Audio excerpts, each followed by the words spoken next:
5. Other factors. In addition to the War, Navy, and Justice Department intelligence organizations, there were also various federal investigative agencies which, during and immediately after the war, engaged in activities bearing upon the intelligence function, but not clearly resulting in an intelligence product. By authority of its Organic Act, 22 Statute 403 of 1883, the Civil Service Commission was empowered, indeed required, to make investigations in the enforcement of its rules. Trained personnel, however, were not immediately available for this task.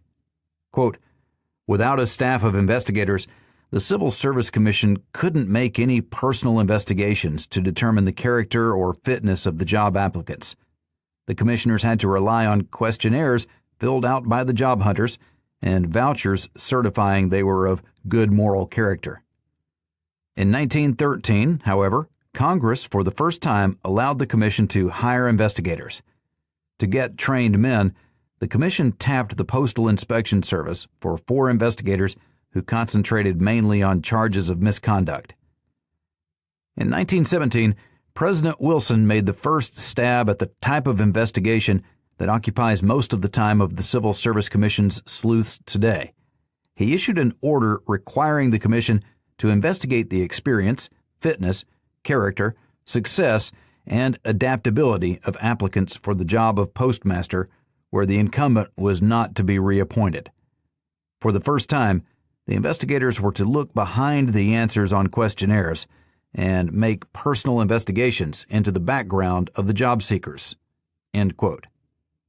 Footnote: Miriam Ottenberg, The Federal Investigators, Englewood Cliffs, Prentice Hall, 1962, pages 232 through 233. End footnote. It was also in 1917 that the chief executive, by confidential directive, instructed the commission to, quote, "remove any employee when the retention of such employee would be inimical to the public welfare by reasons of his conduct, sympathies, or utterances, or because of other reasons growing out of the war. Such removal may be made without other formality than that the reasons shall be made a matter of confidential record, subject, however, to inspection by the Civil Service Commission." End quote. Commenting on the Commission's operationalization of this authority, one expert in this policy area has said, quote, "The Civil Service Commission assumed the power to refuse all applications for employment if there was a reasonable belief that this appointment was inimical to the public interest, owing to lack of loyalty. Its agents conducted 135 loyalty investigations in 1917 and 2,537 more in 1918. In the latter year, 660 applicants were debarred from federal employment for questionable loyalty, a tiny percentage of the total of federal workers. But there were many agencies not under commission control, and thousands of loyalty investigations were conducted by other internal security agencies. Despairing of slow civil service recruiting practices, federal departments employed tens of thousands of workers outside civil service procedures, with the result that the established loyalty regulations were only partially effective in their coverage. End quote. Footnote: Hyman, page 269. The portion of the President's confidential directive quoted above appears pages 268 through 269. End footnote. This type of investigation virtually ceased with the end of the war. The Commission did, however, continue its inquiries into the fitness and character of certain new applicants, such as those seeking postmaster positions, and loyalty security checks would not enter consideration again until warfare once more engulfed Europe. Footnote: The most ambitious loyalty security program was established after World War II. See Eleanor Bontecu, The Federal Loyalty Security Program, Ithaca, Cornell University Press, 1953. End footnote. Quote, "The new kind of investigative work prompted the Commission to establish a separate division of intelligence and review in 1920. The following year, the President ordered the Civil Service Commission to investigate postmasters for reappointment as well as for their original appointment. Law enforcement officers were the next to come under the personal scrutiny of the Civil Service Commission's investigators. When Congress, in 1927, brought all positions in the Bureau of Prohibition into the classified civil service, the Commission decided the prohibition enforcers should be investigated because of the special temptations that came their way. To carry out this chore, the Commission hastily recruited and trained 40 investigators. In 2 years, the investigators completed more than 3,000 investigations into the background of Bureau of Prohibition employees. The results were startling. About 40% of those investigated, including many already working for the Bureau of Prohibition, had records which showed them unfit for federal service. The Commission, with the blessing of Congress, decided it had better take a look into the background of other law enforcement officers. It doubled its investigative staff and started making personal investigations of customs inspectors and border patrolmen. By 1939, the Commission's investigative program required investigations of the character and fitness of job applicants wherever practicable. Since its sights were set higher than its funds, however, it could only use its authority to check on the background of those going into key positions. Up to this time, the question of loyalty to the government had been recognized as something to consider, but it hadn't played a major part in investigations. Congress and the Commission had been more concerned with cleaning up political favoritism in federal jobs and rooting out criminal elements and grafters. Footnote: Ottenberg, pages 233 and 234. End footnote. On the eve of World War II, the Civil Service Commission had both the techniques and available loyalty security files to again screen federal employees.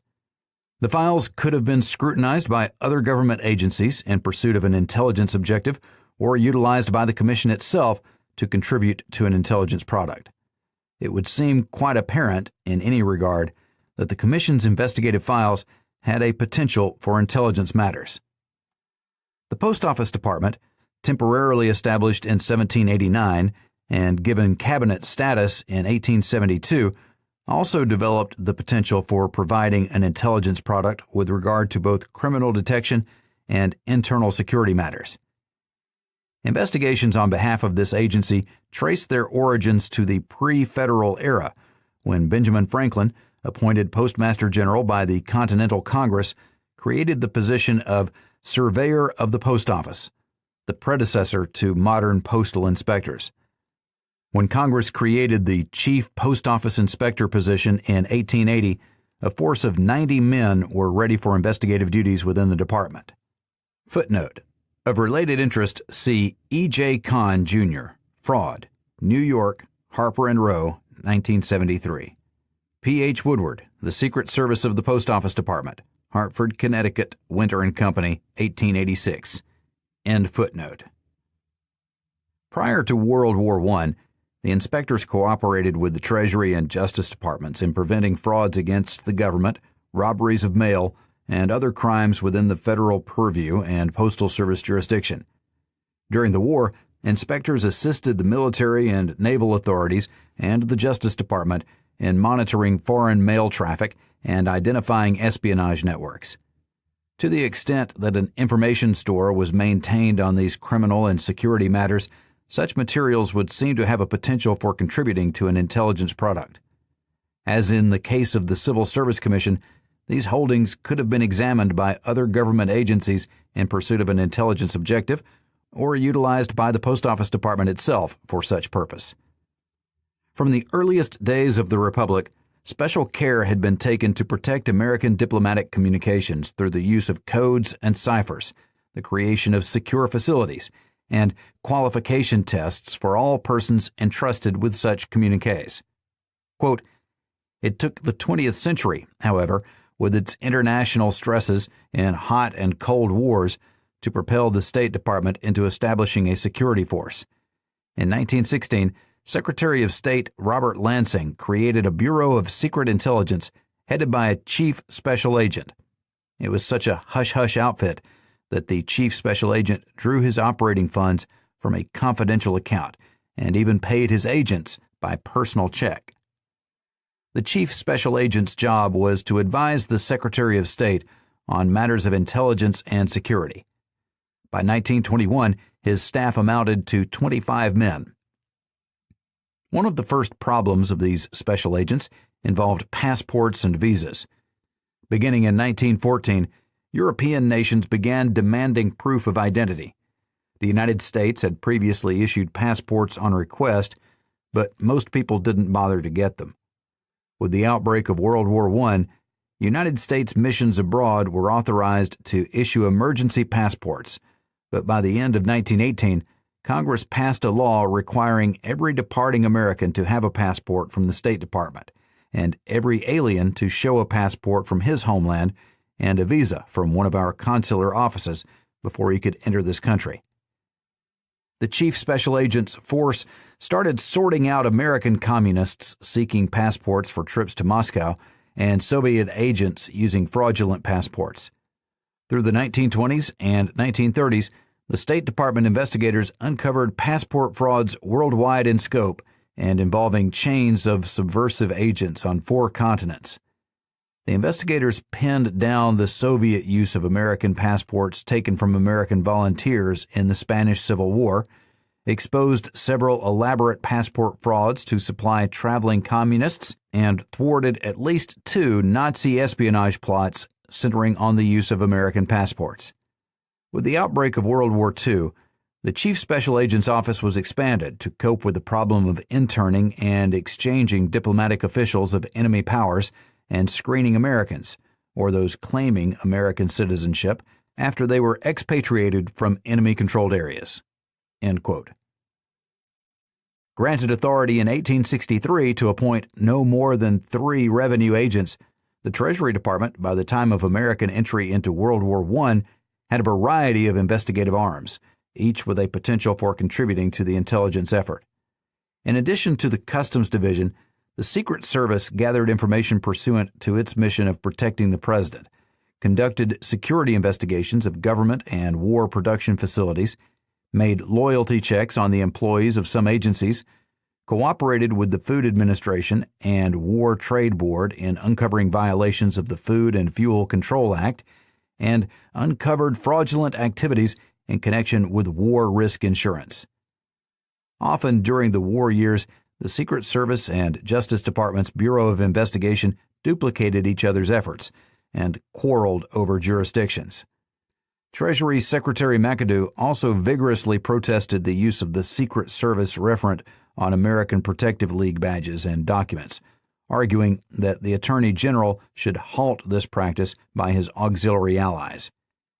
In his disputes with Justice over these various matters, Secretary McAdoo had proposed the creation of a central intelligence agency to coordinate the various intelligence activities and operations occurring during the war. Additional wartime taxes and controls on the production of distilled spirits and intoxicating liquors also added to the Treasury Department's surveillance duties. Quote, Internal Revenue's Intelligence Division started out more as a weapon against corruption within the service than crime without. Early in 1919, Commissioner of Internal Review Daniel C. Roper, who later became Secretary of Commerce, began to hear sordid complaints that some of his tax-collecting employees were taking bribes or extorting money from taxpayers. Mr. Roper had previously served as First Assistant Postmaster General and knew the work of the postal inspectors in ferreting out dishonest employees as well as mail fraud. He wanted a similar unit in Internal Revenue, and he wanted to man it with postal inspectors. On July 1, 1919, 6 postal inspectors were transferred to the Bureau of Internal Revenue. Their assignment? To investigate serious violations of revenue laws through collusion, conspiracy, extortion, bribery, or any other manipulation aimed at defrauding the government of taxes. End quote. During the war, the Justice Department bore the responsibility of controlling aliens and alien property. The Bureau of Immigration and Naturalization, then located in the Department of Labor, apparently had no investigators, as such, of its own, and seems to have utilized agents from the Justice Department's Bureau of Investigation to monitor espionage suspects entering the United States as aliens. The Secret Service also is active in alien surveillance. Within the Justice Department, there was established, under the authority of the Trading with the Enemy Act, an Office of Alien Property Custodian, which was to receive, administer, and account for money and property within the United States belonging to a declared enemy or ally of such enemy. A. Mitchell Palmer held the custodian's position until he became Attorney General in 1919, and Francis P. Garvin took over the duties of the office. The unit had its own investigation bureau, created shortly after the agency was established, which lasted until 1921. As noted with other investigative bodies, the Office of Alien Property Custodian had a potential for contributing to an intelligence product, but it is not known to what extent, if any, such actually occurred. There is also evidence of some type of intelligence activity on the part of the federal government with regard to foreign trade. After the United States formally entered the war, the President, in August 1917, created the Exports Administrative Board, which replaced the Exports Licenses Division of the Commerce Department, to administer and execute the laws relating to the licensing of exports. The board had a war trade intelligence section, which apparently did some investigative work. In October 1917, the War Trade Board was created, succeeding the Exports Administrative Board. 3 days after this entity came into being, a War Trade Intelligence Bureau was established to replace the War Trade Intelligence section of the EAB. The duties of the Bureau were to determine the enemy or non-enemy status or affiliations of persons trading with any individual or firm in the United States, to supply the Enemy Trade Bureau with information concerning applicants for licenses to trade with the enemy, and to act as a clearinghouse for war trade intelligence for the United States and its allies. Once again, the intelligence potential for such an investigative body is recognized, but its actual contribution to an intelligence product cannot be determined. In May of 1919, the Intelligence Bureau was absorbed by the Enemy Trade Bureau, and a month later, the entire War Trade Board was transferred to the State Department. This is Our Hidden History